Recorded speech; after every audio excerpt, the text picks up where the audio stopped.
ఇవి కూడా అన్ని పెట్టినాయేనమ్మా? పెట్టినాయి. అత్తమ్మ మీకు ఒక మంచి టిప్ ఇవ్వబోతుందండి.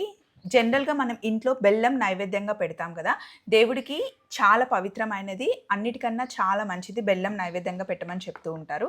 ఇలా మనకి బెల్లం ముక్కలు దొరుకుతాయి కదా, చిన్న చిన్న బెల్లం ముక్కలు పెట్టిన తర్వాత అవి మిగిలిపోతూ ఉంటాయి. సో అత్తమ్మ ఏం చేస్తుందంటే ఇది చూడండి, ఇలా దంచి ఒక బౌల్లో వేసుకుంటున్నాము.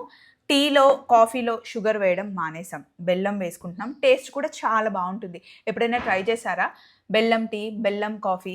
ఇది మంచి పౌడర్ లాగా చేసేసుకొని ఏదన్నా నువ్వుల లడ్డూలు కానీ ఏమన్నా చేసినప్పుడు కూడా అట్లా కొట్టేసే బదులు ఇట్లా వేసి పెట్టుకుంటే అవి బాగుంటాయి. జనరల్గా అయితే కొంచెం కొంచెం బెర్రీ తింటాడు, చెర్రీ కూడా అప్పుడప్పుడు తింటాడు, కానీ చాలా పెడతాం కాబట్టి అత్తమ్మ చేస్తుంది. ఎందుకు చేస్తుంది తెలుసా? కరెంట్ లేదు, టీవీ సీరియల్స్ లేవు, టైంపాస్ కోసం ఏదో ఒకటి చేతులు కాళ్ళు ఆడుతూనే ఉండాలి.